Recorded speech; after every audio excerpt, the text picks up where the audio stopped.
नमस्कार, आप देख रहे हैं स्वदेश न्यूज की खास पेशकश। आज फैसले का दिन, मैं हूं आपके साथ संचिता जायसवाल। तो आज नतीजों का दिन है। गुजरात और हिमाचल प्रदेश चुनाव की मतगणना जारी है। गुजरात में 150 से ज्यादा सीटों के रुझान फिलहाल देखने को मिल रहे हैं। भावनगर, गोधरा में बीजेपी को बढ़त मिल रही है, जबकि जामनगर से भी बीजेपी के प्रत्याशी आगे हैं। सीएम भूपेंद्र पटेल भी लगातार बढ़त बनाए हुए हैं।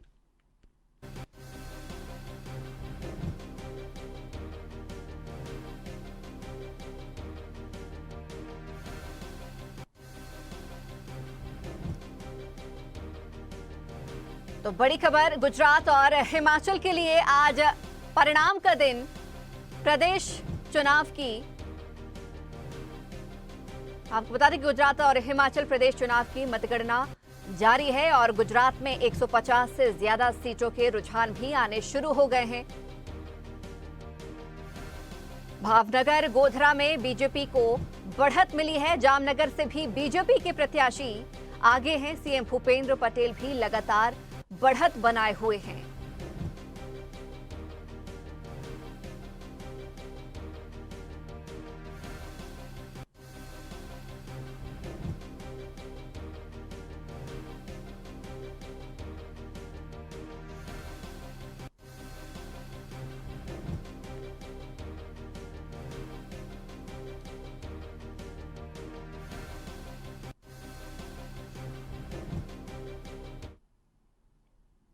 और अब बात करेंगे हिमाचल प्रदेश की। हिमाचल प्रदेश में मतगणना के शुरुआती रुझान आने शुरू हो गए हैं। रुझानों में कांग्रेस को फिलहाल बढ़त मिल रही है। बीजेपी और कांग्रेस के बीच कांटे की टक्कर देखने को मिल रही है। आपको बता दें कि आज 68 विधानसभा सीटों के नतीजे आएंगे। एक चरण में 12 नवंबर को वोट डाले गए थे। बीजेपी और कांग्रेस ने अपनी अपनी जीत का दावा किया है, लेकिन फिलहाल के रुझानों की बात करें तो कांग्रेस ने अपनी बढ़त बनाई हुई है।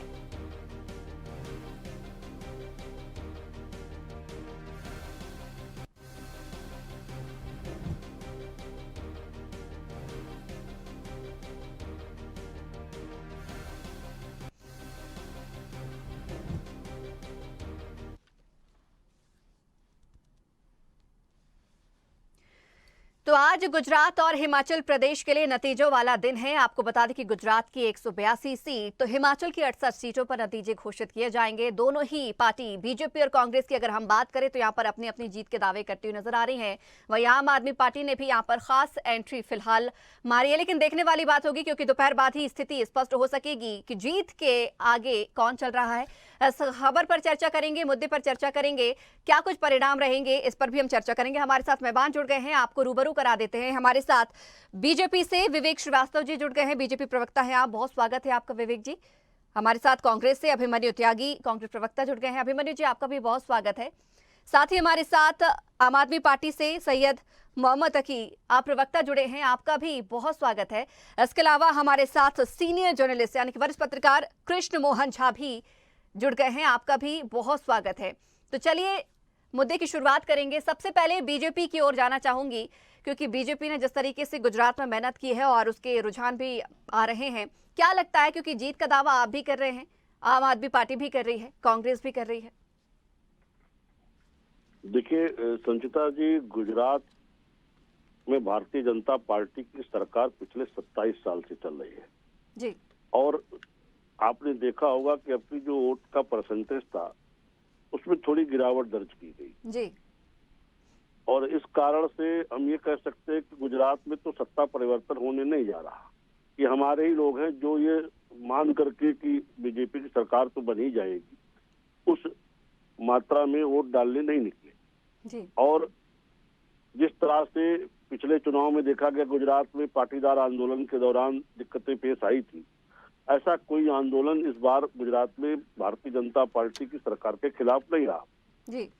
ऐसे में जो स्थिति है, जिस तरह से जनता जनार्दन का प्यार हम लोगों को मिला, हमारे कार्यकर्ताओं को, नेताओं को मिला है, भारतीय जनता पार्टी की वहां सरकार स्पष्ट बहुमत से मिलेगी। और जो हमने लक्ष्य लिया था, जो हमारे नेतृत्व ने हमें लक्ष्य दिया था 150 का, हम उस आंकड़े को पार करने की स्थिति में रहेंगे। हमें पूरा भरोसा है। विवेक जी, जिस तरीके से आप भी स्वीकार कर रहे हैं कि इस बार जो वोटिंग परसेंट है वो कुछ कम रहा है, 5% के आसपास जो वोटिंग परसेंट कम रहा है, लेकिन अगर हम पिछले 5 चुनावों में देखें, नजर डालें, या 3 चुनावों की अगर हम पिछले नजर डालें, वोट प्रतिशत जब कम हुआ है तो बीजेपी की भी कुछ कुछ सीटें जरूर घटी हैं। तो इस बार नहीं लग रहा कि कुछ सीटें घटेंगी। आप क्योंकि 150 के पार का दावा कर रहे हैं, लेकिन बाकी पार्टियां भी जो है मैदान में उतरी हुई हैं, वोटिंग परसेंट भी कहीं ना कहीं कम हुआ है।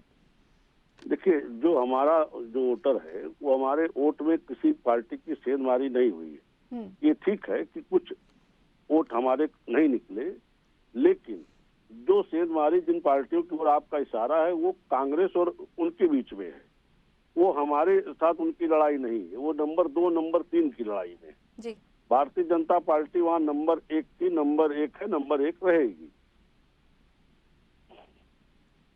ठीक है विवेक जी, लौटूंगी आपके पास। हमारे साथ कांग्रेस से भी अभिमन्यु जी भी बने हुए हैं। अभिमन्यु जी, जिस तरीके से आप लोगों ने भी कई सारी कोशिशें की और दावा भी किया कि कांग्रेस जीतेगी, लेकिन अगर हम पहले गुजरात की बात करें तो गुजरात में उस तरीके से खास कमाल नहीं दिखा पा रही। हालांकि अगर हिमाचल की हम बात कर रहे हैं तो हिमाचल में जरूर यहाँ पर बीजेपी से कांग्रेस जो है वो आगे बढ़ती हुई नजर आ रही है।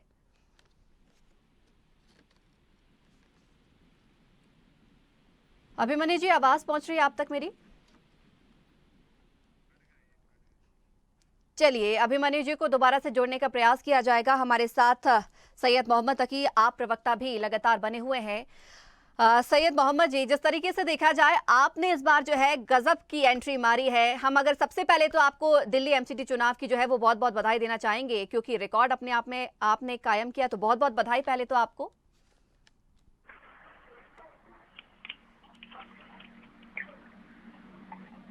देखिए, ये दिल्ली की जनता की बड़ी जीत है। दिल्ली की जनता को हार्दिक स्वागत है इस फैसले के लिए। और लोकतंत्र का जो राजा जी, जिसको चुनना चाहती है उसको चुनती है। तो हम दिल्ली जनता का बहुत आभार प्रकट करना चाहते हैं कि उन्होंने आम आदमी पार्टी को मौका दिया। दिल्ली एमसीडी में जहाँ 15 साल से लगातार बीजेपी काबिज थी, वहां पे आम आदमी पार्टी की सरकार बनी। और हमें तो 10 साल अस्तित्व में आए हुए हैं। बीजेपी तो 15 साल से वहां पे एमसीडी में थी, उसके बाद भी हमने बीजेपी को वहां पे पटखनी दी, बीजेपी को हराया। तो बीजेपी हर जगह जगह कहती थी कि आम आदमी पार्टी वहां जीतती जहां कांग्रेस कमजोर होती है। आम आदमी पार्टी के अंदर क्षमता नहीं कि बीजेपी को हराए। लेकिन हमने इस मिथ को, इस पृथक को जो उन्होंने फैलाया हुआ था उसको तोड़ा। और इनकी भी बड़ी हसरत थी कि हमको आम आदमी पार्टी कहीं पे हराए। तो इनके अरमानों को हमने पूरा किया और हमने इनकी ख्वाहिश को पूरा किया। और दिल्ली में आम आदमी पार्टी ने भारतीय जनता पार्टी को हराया और आगे निकली। तो ये बहुत बड़ी बात है। 15 साल में ये लगातार काम करने के बाद भी दिल्ली की जनता का विश्वास नहीं जीत पाए थे। उन्होंने दिल्ली को कूड़ा खाने में बदल दिया था। और दिल्ली में जो कूड़े के पहाड़ थे, जो कुतुब मीनार के बराबर थे, 3 पहाड़, वो अपने आप भारतीय जनता पार्टी का प्रचार कर रहे थे। और दिल्ली की जनता जो है उस पहाड़ों को देख देख के, गंदगी को देख उग गई थी। इसलिए उसने भारतीय जनता पार्टी को वहां से हटाया है, आम आदमी पार्टी को चुना है। भारतीय जनता पार्टी ने सब कुछ कर लिया वहां पे हमें हराने के लिए, लेकिन उसके बाद भी वो हमको वहां हरा नहीं पाए। उन्होंने इलेक्शन जो है डिले कर दिए। संसद में अमित शाह जी ने बयान दिया था कि अगर काम अच्छा किया है तो 6 महीने अगर इलेक्शन बढ़ जाता है तो आपको क्या परेशानी है। और उन्होंने इलेक्शन 6 महीने आगे बढ़ा दिया। फिर उन्होंने वहां पर सीमन बदला, वहां पे तीनों जो नगर निगम थे उनको विलय कर दिया, ताकि कहीं ना कहीं से कैसे ना कैसे करके आम आदमी पार्टी को रोका जाए। सत्येंद्र जैन जी के ऊपर झूठे आरोप लगाए, मनीष सिसोदिया जी के ऊपर झूठे आरोप लगाए, लगातार एक के बाद एक आरोप लगाते गए और वो दिन भर चलता था। और उन्हें भारतीय जनता पार्टी ने, तो दिल्ली की जनता उसको वरगलाने की पूरी कोशिश करी, भरसक प्रयास करे, लेकिन उसके बाद भी जो है आम आदमी पार्टी जीत गई। तो ये साबित करता है कि आम आदमी पार्टी जो काम कर रही है, जनता उससे बहुत प्रभावित है। कोई कितना भी छल कपट करे, लेकिन दिल्ली की जनता का विश्वास जो है आम आदमी पार्टी पे हमेशा है, हमेशा बना रहेगा। और दिल्ली का दिल जो है वो आम आदमी पार्टी के पास है, अरविंद केजरीवाल के पास है। अरविंद केजरीवाल को दिल्ली जनता ने अपना बेटा बनाया है और वो हमेशा उस पर विश्वास रहेगा, आगे भी विश्वास बढ़ता रहेगा। मोहम्मद तकी जी, ये बात तो दिल्ली की हुई, क्योंकि दिल्ली में जिस तरीके से सरकार बनाई गई, सरकार बनाने के बाद पंजाब में एंट्री मारी, पंजाब में एंट्री के बाद अब एमसीडी चुनाव में भी आम आदमी पार्टी ने एक बड़ी जीत दर्ज की है। अभी आपने यहाँ पर ये कहा कि बीजेपी कहती है कि जहां जहां कांग्रेस हारती है या कांग्रेस की जगह पे आम आदमी पार्टी जो है वो अपनी जगह धीरे धीरे करके बना रही है। लेकिन जिस तरीके से देखा जाए, फिलहाल हिमाचल में खाता नहीं खोल पा रही है, लेकिन मेहनत भी बहुत की थी। गुजरात में हालांकि एंट्री की है। गुजरात में फिलहाल अगर हम 9 सीटों की बात करें तो यहाँ पर बढ़त बनाए हुए हैं। कहीं कुछ कमी रह गई है क्या? देखिए, हम तो भगवान कृष्ण को मानते हैं। उन्होंने कहा है कर्म करो, फल की चिंता ना करो। और अटल बिहारी वाजपेयी जी ने कहा था, क्या हार में क्या जीत में किंचित नहीं भयभीत में। तो हम तो कर्तव्य पथ पे चलते चल रहे हैं, आगे बढ़ते जा रहे हैं, जनता का प्यार हमें मिलता जा रहा है। और देखा गुजरात में चुनाव जिस तरह से आम आदमी पार्टी ने लड़ा, जी। पूरे न्यूज चैनल में ये लग रहा था कि जो वहां पे चुनाव है वो दो पार्टियों के बीच में रह गया है, आम आदमी पार्टी में, भारतीय जनता पार्टी में। बाइपोलर इलेक्शन लग रहा था वहां, कांग्रेस कहीं फाइट में, लड़ाई में दिख नहीं रही थी, सिर्फ बीजेपी और आम आदमी पार्टी के बीच वहां लड़ाई दिख रही थी, जो हमारा बहुत बड़ा अचीवमेंट है।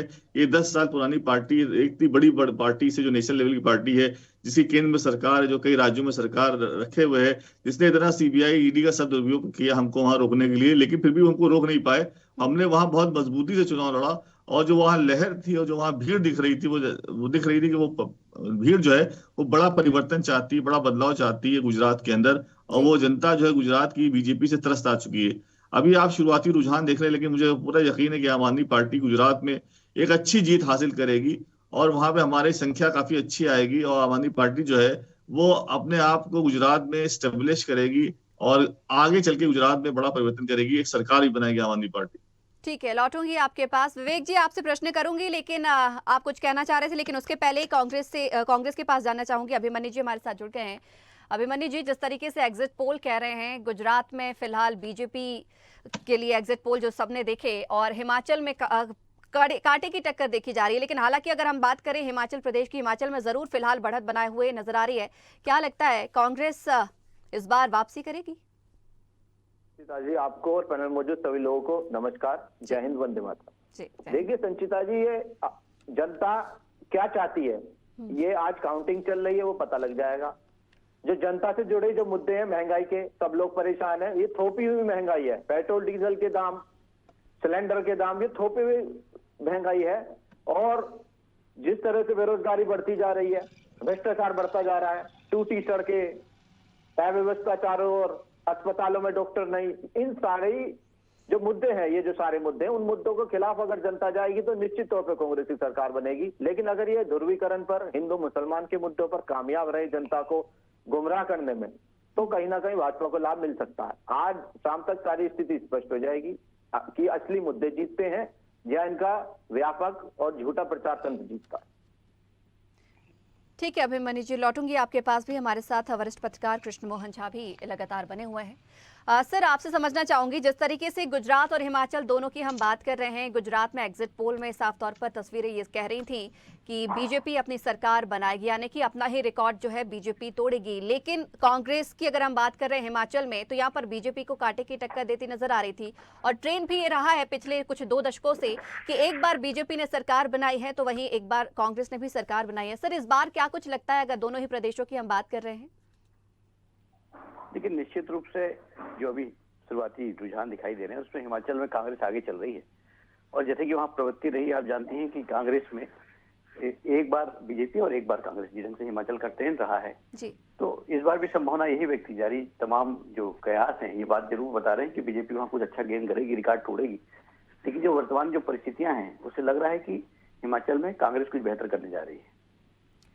सर, अगर ट्रेन में भी अगर हम बात करें, ट्रेन टूटता है और बीजेपी वापस अगर सत्ता में काबिज होती है, सत्ता अपनी बनाती है, क्योंकि देखा जाए तो काफ़ी ज़्यादा यहाँ पर रैलियाँ बीजेपी की जो देखने मिली थी, तमाम जो दिग्गज हैं अपनी ताकत यहाँ पर झोंकते हुए नजर आए थे। मोदी जी की बात करें, जेपी नड्डा की बात करें, तमाम तरीके से, तो क्या इस बार भी अगर हिमाचल में बीजेपी जीती तो इसका श्रेय भी उन्हें ही दिया जाएगा? देखिए, निश्चित रूप से जो केंद्र के जो कार्य हैं उसका असर पड़ना समाज पे बहुत बड़ी बात है। और आप जानती हैं कि बीजेपी 24 आवर्स जो है चुनावी मोड पे रहती है, चाहे वो पंच का चुनाव हो, चाहे वो सांसद का चुनाव हो। तो ये पूरी ताकत झोंक करके पूरी तैयारियों के साथ ही चुनाव लड़ते हैं।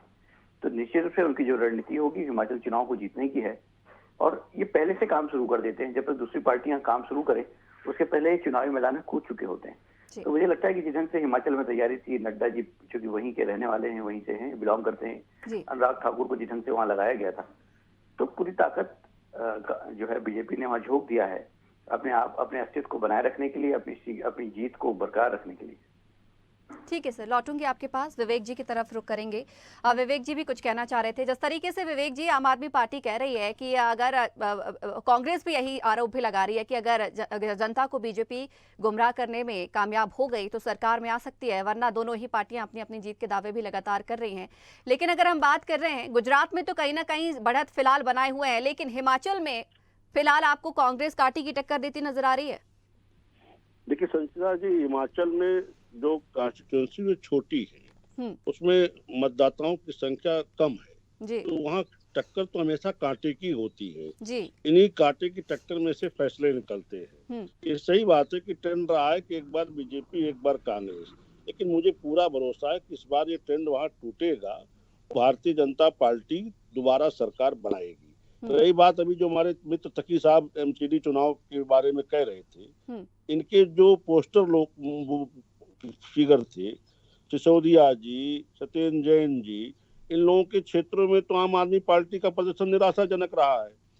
ये नहीं कह सकते कि इनको दिल्ली की जनता ने बहुत क्लियर कट आशीर्वाद दे दिया। दूसरी बात, ये कह रहे थे बीजेपी को हराने में हम कामयाब हुए, ये बीजेपी को नहीं हराने में कामयाब हुए। ये चूंकि कांग्रेस वहां लड़ाई में जहां नहीं रही वहां ये निकल गए, क्योंकि कांग्रेस का दिल्ली में एमसीडी चुनाव के दौरान कहीं नाम पता नहीं दिखाई दिया। उस लड़ाई में ये निकल के आए हैं। जिस दिन इनका पाला बीजेपी से पड़ेगा, आप गुजरात में देख लीजिएगा, इन्हें खाते खोलने की तरफ जाएंगे। ये अभी 10 बजे से परिणाम आना शुरू हो जाएगा। इनका पाला भारतीय जनता पार्टी, पंजाब इन्होंने इसलिए जीता कि पंजाब में हम नहीं थे, पंजाब में हम अकाली दल के बहुत छोटे से पार्टनर के रूप में पार्टिसिपेट करते थे, और ये कांग्रेस ने मैदान इनके लिए खाली किया। पंजाब में अब हम हैं, अगले चुनाव में इन्हें समझ में आएगा। अब रही बात इसी तरह गुजरात की, तो गुजरात में देख लीजिए कि इनके खाते नहीं खुलेंगे। हिमाचल में तो आप खुद ही आश्वस्त है कि इनका खाता नहीं खुलने जा रहा है। तो जिस तरह से ये जनता को बेवकूफ बनाने के लिए जाने जाते हैं, अराजकता के लिए जाने जाते हैं। और रही बात अभी जो हमारे कांग्रेस के मित्र कर रहे थे ध्रुवीकरण की बात, तो कांग्रेस खुद करती है। भारत जोड़ो यात्रा, जो कि भारत तोड़ो यात्रा है, उसमें संघ का हाफ पैंट जला करके ये ध्रुवीकरण की बात कौन कर रहा है? किसको मैसेज देना चाह रहे हैं जल्दी हाफ पैंट पोस्ट करके? ये सारे लोग जो खुद करते हैं उसका आरोप भारतीय जनता पार्टी के ऊपर मढ़ते हैं। भारतीय जनता पार्टी सबका साथ, सबका विकास, सबका विश्वास की रीत पे चलती है, और इसी कारण से आज भारत के इतने प्रदेशों में भारतीय जनता पार्टी की सरकार है। और कोई ये नहीं कह सकता कि हमें किसी योजना के लाभ में सरकारी स्तर पे भेदभाव हुआ। अगर शौचालय किसी एक जात धर्म को मिला, सबको मिला, कोई ये नहीं कह सकता कि इस धर्म के लोगों को नहीं मिला। तो जो लोग तुष्टीकरण, ध्रुवीकरण की राजनीति करते थे, आज वही विधवा विलाप कर रहे हैं। जी ठीक है, लौटूंगी सर आपके पास। तकी जी, आपके पास आना चाहूंगी। जिस तरीके से यहाँ पर कई सारे आरोप भी लगे हैं, लेकिन देखा जाए तो अब आपने मेहनत भी की है। हालांकि दिल्ली में आपको जनता ने किस तरीके स्वीकार किया है ये सबने देखा, लेकिन आपने मेहनत हिमाचल में भी की है, गुजरात में भी की है। फिलहाल अगर हम तस्वीरों में देखें तो आप फिलहाल गुजरात में 12 पर बढ़त बनाए हुए हैं, लेकिन अभी हिमाचल में फिलहाल खाता नहीं खोल पाई है। लेकिन जिस तरीके से यहाँ पर आरोप प्रत्यारोप लग रहे हैं, एक बड़ी पार्टी के तौर पर भी आम आदमी पार्टी जो है वो उभरती हुई नजर आ रही है, और कहा भी बार बार आरोप ये लगाते जा रहे हैं कि कांग्रेस की जगह धीरे धीरे करके आप ले रही है। तो क्या हम कह सकते हैं कि बहुत जल्दी आम आदमी पार्टी एक बहुत बड़ी पार्टी के तौर पर भी उभरेगी? क्योंकि हालांकि यहाँ पर प्रदर्शन बहुत अच्छा रहा है आम आदमी पार्टी का, लेकिन अब धीरे धीरे कोशिशों में भी भारत की जनता जो है बहुत परेशान है, बहुत त्रस्त है। लगातार आप देख रहे हैं महंगाई बढ़ती जा रही है। अभी हमारे दोस्तों ने कहा महंगाई लगातार बढ़ रही है, और महंगाई के साथ साथ लोगों की आमदनी भी बहुत घट रही है। तो ये दोहरी मार जनता पड़ रही है। 1100 रुपए का सिलेंडर है, पेट्रोल डीजल बहुत महंगा है, सीएनजी बहुत महंगी हो गई है। और अगर आप गाड़ियां लेने चाहते हैं तो उनके भी रेट बहुत बढ़ गए, चीजें महंगी हो गई, टू व्हीलर्स महंगे हो गए। पहले टू व्हीलर 50-60 हजार में आ जाते थे, अब आज के डेट में 1 लाख से नीचे कोई टू व्हीलर आता नहीं। लेकिन जनता की आमदनी उतनी नहीं बढ़ी है जितना जनता पहले कमा रही थी, उससे कम कमा रही है। तो ये बताइए, अगर आदमी, जब पहले लोगों की जो सैलरी थी वो 50-60 हजार के आसपास थी, जिससे उनको टू व्हीलर खरीदने में परेशानी नहीं। एग्जाम्पल दे रहा हूँ मैं, आज वही टू व्हीलर 1 लाख रुपए से ऊपर का हो गया, आमदनी आज भी वही 40 हजार के आसपास आ गई है। तो लोगों को, जनता को प्रत्यक्ष रूप से लग रहा है कि इतनी महंगाई बढ़ गई है, घर चलाना, परिवार चलाना बहुत महंगा हो गया है, और बिजली भी महंगी हो रही है। हर जगह सरकार टोल टैक्स बढ़ा रही है। सरकार हर जगह से पैसा निकालने के लिए जनता को एक पशुधन समझ रही है कि जितना इनको दो सको, इतना जनता से पैसा निकाल सको, उतना पैसा निकाल लो। जो बड़े बड़े अमीर उद्योगपति हैं उनको कॉर्पोरेट टैक्स के अंदर रिलैक्सेशन दे रही है, उसको कम कर रही है, उनके लोन माफ कर रही है। 12 लाख करोड़ के लोन माफ कर दिए। तो जनता इस वक्त बहुत परेशान है, और हर उसके बाद भी, टैक्स देने के बाद भी, जीएसटी देने के बाद भी, जनता को सब कुछ अपना ख्याल खुद करना पड़ता है। अपने बच्चों की पढ़ाई खुद करिए, अपना इलाज खुद कराइए, अपनी जिम्मेदारी खुद उठाइए। तो सरकार जो है वो टैक्स ले रही, सरकार आत्मनिर्भर नहीं हो पा रही, सरकार पूरा टैक्स जनता से चूस ले रही हर जगह से, और जनता को पाठ पढ़ा रही है कि आप आत्मनिर्भर हो पाइए। कॉर्पोरेट जो है आत्मनिर्भर नहीं हो पा रहे हैं, वो पैसा लेके वापस नहीं कर रहे हैं, वो लोन का पैसा लिए बैठे, सरकार उनको विभाग कर देती है, वो कॉर्पोरेट को दिखाया कि वो भी आत्मनिर्भर हो। तो जनता जो है वो आत्मनिर्भरता के बोझ से बिल्कुल दबी जा रही, शर्माई जा रही है, और बहुत ज्यादा परेशान। आपने देखा लोग आत्महत्या कर रहे हैं, परिवार के साथ आत्महत्या कर रहे हैं। तो जनता इस वक्त बहुत पीड़ा में है, पेन में है, दर्द में है, वो इससे निजात चाहती, निकलना चाहती कहीं से कुछ आराम मिले। तो आम आदमी पार्टी ने जो दिल्ली में किया है, लोगों को करके दिखाया है, हमने कुछ नहीं किया, हमने भ्रष्टाचार को कम किया है। जो पैसा गलत तरफ जा रहा था उसको हमने जनता पे लगाया है, रिसोर्सेज का एलोकेशन हमने सही किया है, चीजों को स्ट्रीमलाइन किया है। अगर भारतीय जनता पार्टी हर जगह चीजों को स्ट्रीमलाइन करे, रिसोर्स एलोकेशन सही करे, भ्रष्टाचार को कम करे, तो जनता को बहुत फायदा मिल सकता है। वो जनता के पैसे की लूट चल रही है, और जो ही लोन लिए पैसे से जनता ही के सामान को, PSUs को खरीदा जा रहा है। तो जनता पे बोझ लगातार बड़ा, जनता परेशान है। इसलिए जनता सरकार में परिवर्तन चाहती, बदलना चाहती है। तो वो चाहती है कोई ऐसी पार्टी है जो आम आदमी की आवाज उठाए। तो इसीलिए आम आदमी पार्टी को पूरे भारत के अंदर एक्सेप्टेंस मिल रही है, सब जगह हमारे प्रतिनिधि जीत रहे हैं। अभी आपने देखा हरियाणा में भी हमारे प्रतिनिधि MCT के चुनाव में जीते थे, और हमारे जम्मू में भी जीते, आसाम में भी जीते। हमारे एक्सेप्टेंस ऑल क्रॉस इंडिया बढ़ रही है। और जो हम चुनाव लड़ रहे हैं, जैसे हमने गुजरात में चुनाव लड़ा, हमने हिमाचल में चुनाव लड़ा, उत्तराखंड में चुनाव लड़ा, कई जगह हमें कामयाबी मिली, कई जगह हमें कामयाबी नहीं मिली। तो जिस तरीके से देखा जाए, चुनावों के परिणाम आने अब शुरू हो गए हैं, धीरे धीरे इससे रुझान आने भी शुरू हो गए हैं। और इसी बीच बड़ी खबर आ रही है, गुजरात और हिमाचल प्रदेश चुनाव की मतगणना जारी है। गुजरात की 182 सीटों के रुझान आए। रुझानों में बीजेपी 150 सीटों पर आगे है। भावनगर, गोधरा में बीजेपी को बढ़त मिली है। जामनगर से भी बीजेपी के प्रत्याशी आगे हैं।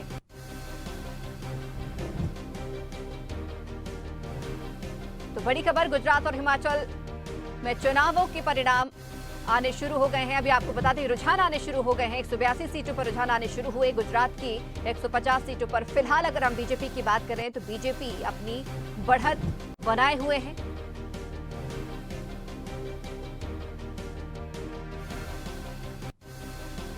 और कांग्रेस की बात करें तो कांग्रेस ने भी 27 सीटों पर बढ़त बनाई हुई है। वहीं आम आदमी पार्टी ने भी 12 सीटों पर फिलहाल खाता खोला है, यहां पर बढ़त बनाए हुए हैं। लेकिन परिणाम दोपहर बाद ही स्पष्ट हो सकेंगे। फिलहाल रुझान आने शुरू।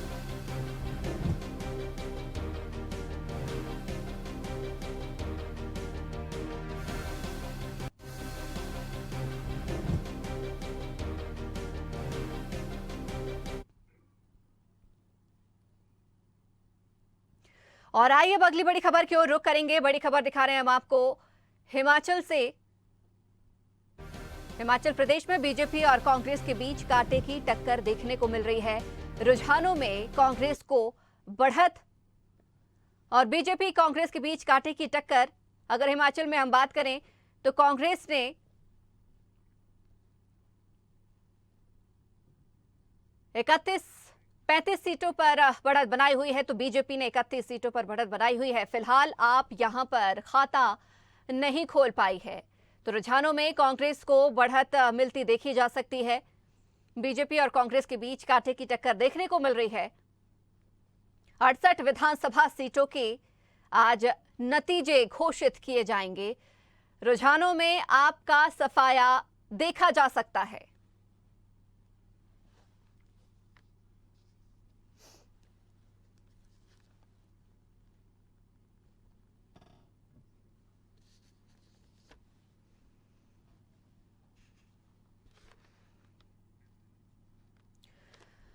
और आइए एक बार फिर से हमारी चर्चा की ओर आगे बढ़ेंगे। ब्रेक के उस पार हम चर्चा कर रहे थे मोहम्मद तकी जी से, जिस तरीके से उन्होंने यहाँ पर बीजेपी के कई सारे सवालों का जवाब दिया था। लेकिन अब हम रुक करेंगे कांग्रेस की ओर। अभिमन्यु जी हमारे साथ लगातार बने हुए हैं।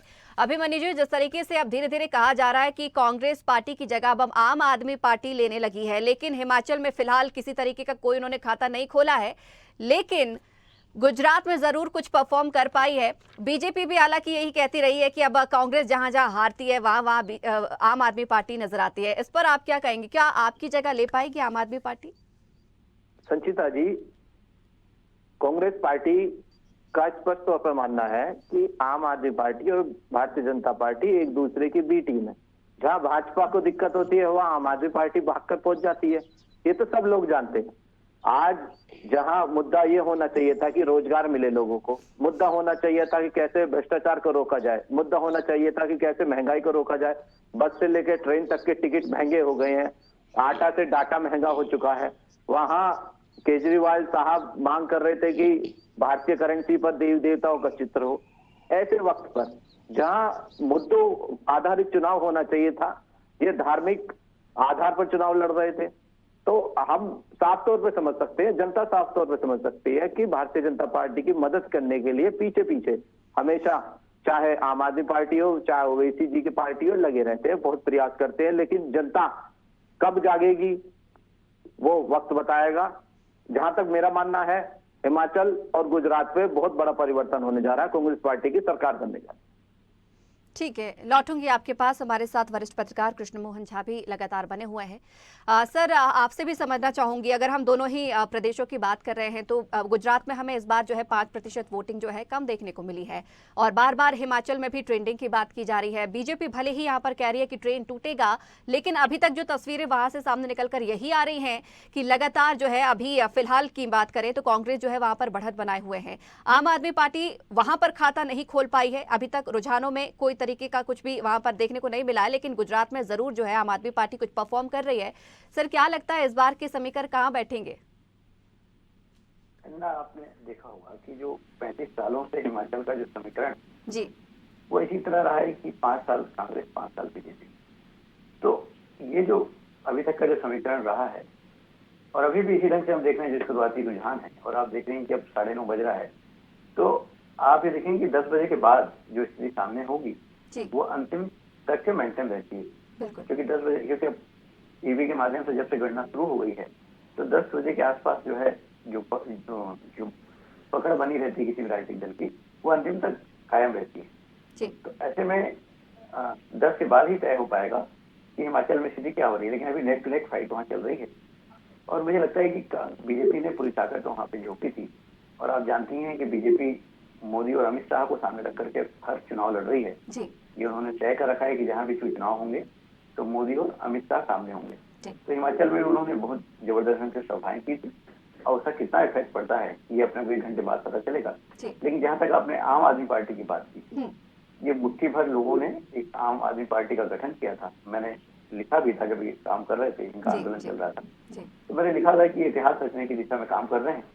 तो जब भी कोई शुरुआत होती है बहुत छोटे रूप में होती है।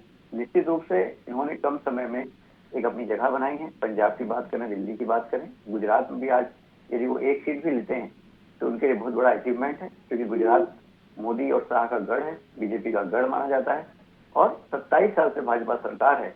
तो ये मेरे को लगता है कि भारत की सबसे, यानी भारत में भाजपा सबसे ज्यादा मजबूत गुजरात में है, जहाँ 27 सालों से लगातार उनका जो किला है वो अवैध बना हुआ है। वहां पे भी उनको मेहनत करनी पड़ी है। तो निश्चित रूप से आप आम आदमी पार्टी और कांग्रेस ने निश्चित रूप से वहाँ कार्य किया है।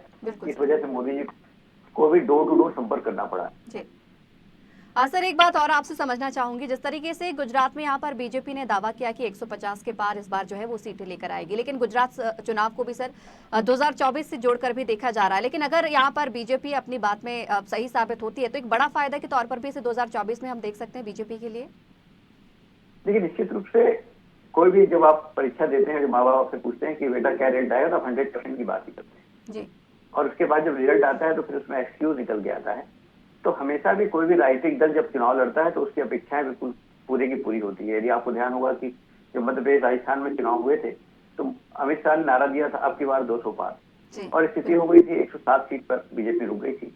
तो कहीं ना कहीं हमारा जो उद्देश्य होता है हमारे कार्यकर्ताओं में ऊर्जा का संचार करना, उनको ये प्रोत्साहित करना कि हम इस बार ज्यादा सीट लेकर के आएंगे। तो निश्चित रूप से यदि बीजेपी 150 सीट की बात कर रही है तो वो अपने कार्यकर्ताओं का मनोबल बढ़ाने के लिए, ऊर्जा का संचार करने के लिए कर रही है। लेकिन मेरे जो राजनीतिक जो पत्रकारिता का जो इसका अनुभव है उससे लग रहा है कि जो बीजेपी जिस बात को कह रही है 150 से ज्यादा सीट उनको नहीं मिलेगी, ये 125 से 30 के आसपास ही सिमट के रहेंगे। ठीक है सर, लौटूंगी। विवेक जी, आपके पास आना चाहूंगी। जिस तरीके से अभी आपने यहाँ पर दावा जो किया था 150 के पार होगी, लेकिन जिस तरीके से कहा जा रहा है कि सिर्फ एक कार्यकर्ताओं का मनोबल बढ़ाने के लिए, अगर हम हार्दिक पटेल की भी बात कर रहे हैं, उन्होंने भी यहाँ पर एक बड़ा दावा किया था 135 145 के पार जो है वो सीटें लेकर आएंगी। लेकिन कहीं ना कहीं देखा जाए, फिलहाल जो रुझान मिल रहे हैं वो भी अपनी सीटों से पिछड़े हुए नजर आ रहे हैं। देखिए संचिता जी, अभी 10 बजे तक स्थितियां बहुत साफ हो जाएंगी और ये चूंकि ईवीएम की गणना चल रही है और बहुत जल्दी जल्दी इसकी गणनाएं निपटती रहती हैं, तो मुझको लगता है कि 10 बजे के बाद जो रुझान आएगा वही रुझान अंतिम तक के दृश्य को साफ कर देता है। और अभी जैसे हमारे पत्रकार मित्र कह रहे थे,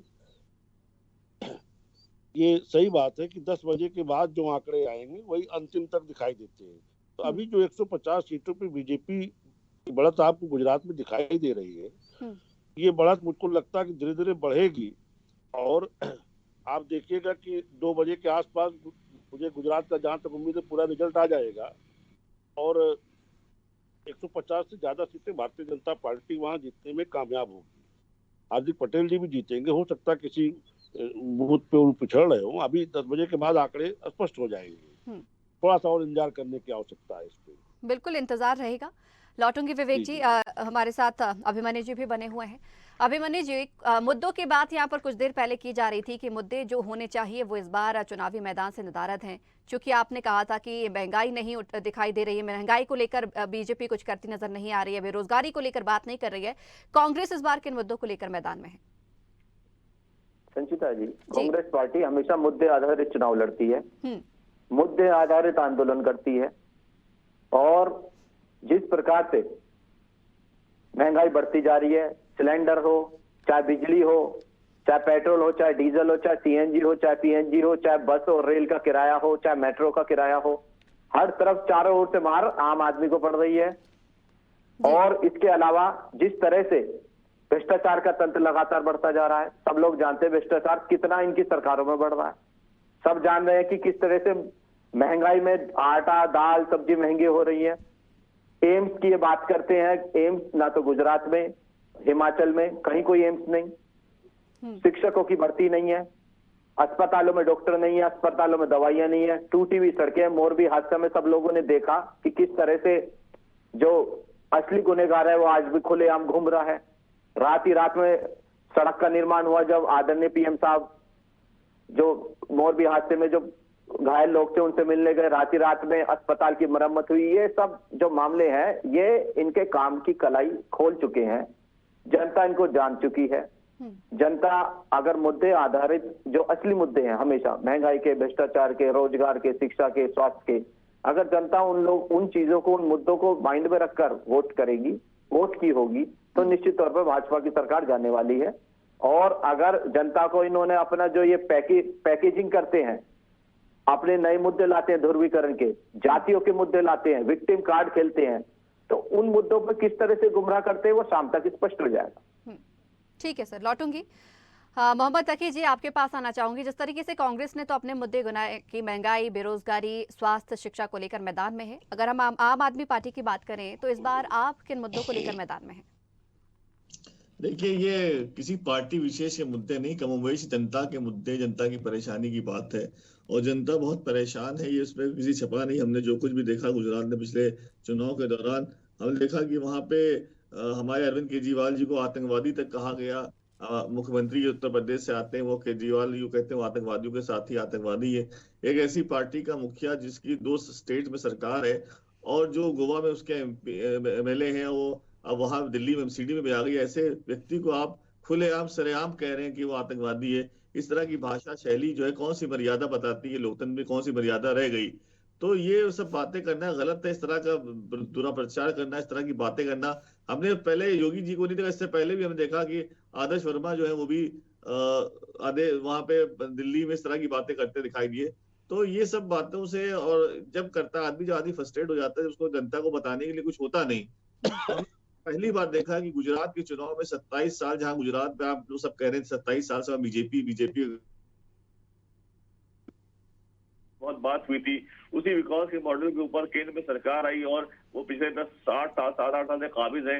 हमेशा वो गुजरात के विकास के मॉडल की बात करते हैं, लेकिन इस बार 27 साल के बाद गुजरात के चुनाव के दौरान उस गुजरात के विकास के मॉडल की बात ही नहीं हुई। वो ना स्कूल दिखा पाए, ना अस्पताल दिखा पाए, ना पब्लिक के लिए जो उन्होंने इंफ्रास्ट्रक्चर बनाया था वो दिखा पाए, ना वो बता पाए कि उन्होंने कितना वहां पे जो इन्वेस्टमेंट हुआ था उसमें कितने कंपनीज लगी, क्या क्या लोगों को रोजगार मिला। इसके ऊपर वह बात ही नहीं हो पाई। बात किस बात पे हुई कि एक दूसरे पर एक गलत इल्जाम लगाना, गलत बयानी बहुत ज्यादा हुई और ये आखिरी फेज में बहुत ज्यादा बढ़ गई। तो ये देख के बड़ा दुख होता है कि हम जब जाते हैं जनता के बीच में चुनाव के दौरान, तो हमें जनता के बीच में जाके जनता की बात करना चाहिए, जनता की परेशानी की बात करना चाहिए और जनता को अच्छे सोल्यूशन देना चाहिए। अगर मोदी जी खुद कहते थे कि भाई जब आप वोट दे रहे हैं वो एक एक वोट जो है आप मुझको दे रहे हैं, ये किसी एमएलए को नहीं, किसी एमपी को वोट नहीं जा रहा, आपका एक एक वोट बीजेपी को नहीं जा रहा है, एक एक वोट मुझे जा रहा है, प्रधानमंत्री को जा रहा है, नरेंद्र मोदी को जा रहा है।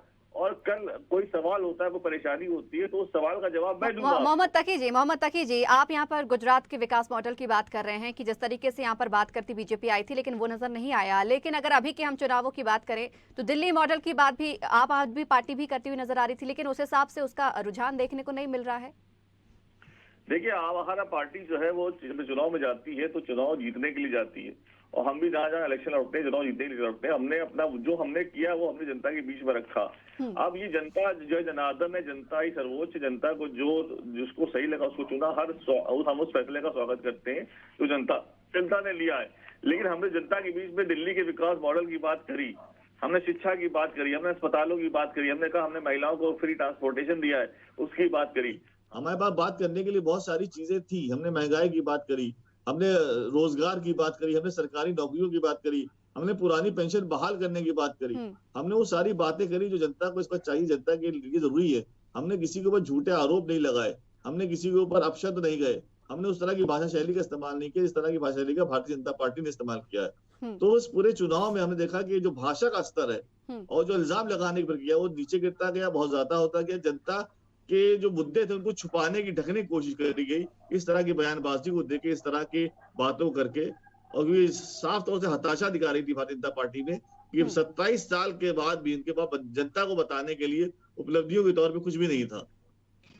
ठीक है मोहम्मद तकी जी, लौटूंगी आपके पास। बीजेपी से लगातार विवेक जी भी हमारे साथ बने हुए हैं। विवेक जी, जिस तरीके से कांग्रेस यहाँ पर महंगाई, बेरोजगारी की बात कर रही है, आम आदमी पार्टी बिजली, पेंशन और तमाम तरीके की विकास की जो है वो बातें कर रही है, इस बार बीजेपी किसकी बात कर रही है?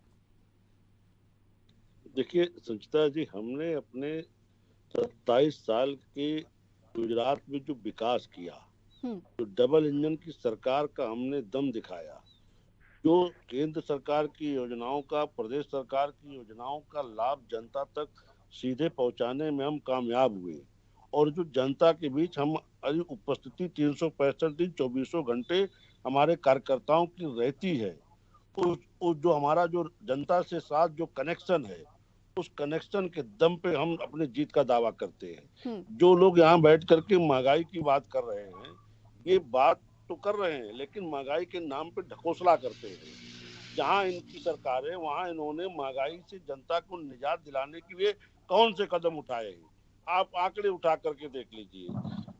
आम आदमी पार्टी की सरकार जहाँ पे है, जहाँ पे कांग्रेस की सरकार है, डीजल पेट्रोल सबसे ज्यादा महंगा वहीं बिकता दिखेगा और इस महंगाई के लिए सबसे बड़ा फैक्टर डीजल पेट्रोल, पेट्रोलियम उत्पाद ही है, जिनका अभी तकी साहब नाम ले रहे थे। अब रही बात, क्या इन सरकारों ने अपने प्रदेश में कोई कमी की? जीएसटी काउंसिल की बैठक में इन्होंने कोई मुद्दे इस तरह के उठाए? जो टैक्स की बात करते हैं, किस पे टैक्स लगा दिया, आटा पैकिंग आटा पे टैक्स लगा दिया, दही पे लगा दिया, उस पे कई लोगों ने जीएसटी काउंसिल की बैठक में विरोध नहीं किया। और तो और अपने प्रदेशों में पेट्रोलियम उत्पादों के कमी करके कहीं भी जनता को रियायत देने का लेकिन आम आदमी पार्टी तो हमेशा से फ्री बिजली की भी बात करती आई है। विवेक जी, फ्री बिजली की बात जो कर रहे हैं वो क्या कर रहे हैं? 200 यूनिट दे रहे हैं, उसके बाद अगर एक भी यूनिट आगे आया तो पूरा बिल लेंगे। एक चीज, दूसरी चीज वो अपनी जेब से तो दे नहीं रहे हैं, वो जनता के पैसे कोई घुमा करके किसी के ऊपर टैक्स लगा रहे, किसी के ऊपर खर्च कर रहे हैं। ये कौन सा है? ये कौन सी नीति है? ये तो फ्री रेवड़ी बांटना हो गया। अब आप ये कैसे कर सकते हैं? भाई यूज हम करेंगे, पैसा आपसे लिया जाए, ये कैसे चलेगा? ये तो मुफ्त की रेवड़ी बांटने वाली स्कीम है। आप जनता को जो कुछ सुविधाएं हैं वो दीजिए, रियायती दर पे दीजिए, किफायती दर पे दीजिए, तो समझ में आता है। लेकिन बिजली हम जलाएं, पैसा आप दें, ये कैसे चलेगा? विवेक जी एक आरोप और यहाँ पर बीजेपी पे लगते रहे कि बीजेपी भले ही तमाम मुद्दों की बात करे, विकास की बात करे, लेकिन जब चुनावी मैदान में आती है तब मुद्दे विकास गायब हो जाते हैं, सिर्फ धर्म और जाति नजर आती है। देखिए, जो लोग ये आरोप लगा रहे हैं, आपने देखा होगा राहुल जी भारत जोड़ो यात्रा कर रहे हैं, वहां उसमें हाफ पैंट को जला करके क्या मैसेज दिया। जो लोग आज बड़े बयानों में स्वच्छता की बात करें, तकी साहब, इनके प्रदेश अध्यक्ष ने प्रधानमंत्री जी की मां के लिए किन किन शब्दों का प्रयोग किया, उसका क्या क्या हुआ, सब कुछ चीजें मैं उस शब्दों को दोहराना नहीं चाहता आपकी डिबेट में। जी जी। तो जिन लोगों ने ये सारी सीमाएं खुद लांग रखी है, वो हमको सीमा की याद दिला रहे हैं। ये स्थिति है। और जो ध्रुवीकरण, तुष्टीकरण, जो टोपी लगा के नमाज पढ़ने और रोजे में जाते हैं, वो हमको बता रहे हैं कि साहब वो ध्रुवीकरण की बात करते हैं। अरविंद केजरीवाल की टोपी लगाए फोटो में नहीं देखी गई क्या? उनकी रोजा अफ्तार की फोटो में नहीं आई क्या? वो कौन सा सेकुलरिज्म था? ब्रजेश पाठक की बाजार में गए थे यहाँ लखनऊ में, हम ब्रजेश पाठक की बाजार में गए थे, आपको याद है? नहीं याद है? टोपी लगाए, वो भी टोपी लगाए थे। कौन? और नीतीश कुमार और बिहार की बहुत से भारतीय जनता पार्टी के लोग वहाँ रोजा अफ्तार में भारतीय जनता पार्टी कार्यकर्ता थोड़ी है। ये सारी चीजें हैं जो खुद अपने पूरे राजनीतिक जीवन में तुष्टीकरण के लिए जाने जाते हैं, वो हमें सेकुलरिज्म का पाठ पढ़ा रहे हैं। ये सारी चीजें जनता के सामने है। लोकतंत्र में जनता जनार्दन होती। संचिता जी थोड़ी देर और इंतजार कर लीजिए, सबके भ्रम मिट जाएंगे। बिल्कुल। गुजरात में हम 150 से ऊपर जा रहे हैं और हिमाचल में भी दोबारा सरकार भारतीय जनता पार्टी बना करके पुराने ट्रेंड को तोड़ने का काम करेगी और इन प्रदेशों में आम आदमी पार्टी के खाते भी नहीं खुलेंगे। बिल्कुल विवेक जी, इंतजार रहेगा। दोपहर बाद स्थिति स्पष्ट होगी। लौटूंगी आपके पास। हमारे साथ वरिष्ठ पत्रकार कृष्ण मोहन झा भी लगातार बने हुए हैं। सर, जिस तरीके से मुद्दों की यहाँ पर बात की जा रही थी, तमाम पार्टियों ने अपने अपने मुद्दे गिनाए हैं। हर पार्टी यहाँ पर स्वास्थ्य, शिक्षा, बेरोजगारी, महंगाई, महिला, किसान, इन तमाम चीजों की बात करती नजर आती है। लेकिन क्या वाकई में सर ये धरातल पर मुद्दे नजर आते हैं? क्योंकि जब चुनावी वक्त आता है तब आरोप प्रत्यारोप, धर्म, जाति, ये तमाम चीजें ज्यादा देखने को मिलती हैं। देखिए, निश्चित रूप से जब चुनाव आते हैं तो स्थानीय मुद्दे भी उभर के आते हैं, राष्ट्रीय मुद्दे भी उभर के आते हैं। कहीं ना कहीं लोगों को आकर्षित करने के लिए जो तमाम तरह की जो बंदरबाट की बात होती है, मुझे लगता है कि समाज में एक वर्ग तक एक फ्री पहुंचाना सामान ये सही है, लेकिन फ्री आवंटन के माध्यम से आप चुनाव जीतें ये बिल्कुल सही नहीं दिखाई देता। मेरे को लगता है कि धीरे धीरे जिस ढंग से देश में सब्सिडी समाप्त होने लगी है, अब चिन्हित लोग होने लगे हैं। आज ही हम देख रहे थे कि जो पूरे देश में 3 करोड़ लोग जो हैं जिनके खाते गलत थे किसानों के, और जब उनका आधार से वेरिफिकेशन हुआ तो वो नंबर अलग हो गए, नाम अलग हो गए। तो मुझे लगता है कि एक इस प्रकार के फिल्टर की जरूरत है, जो वास्तविक लोग हैं उन तक लाभ पहुंचे।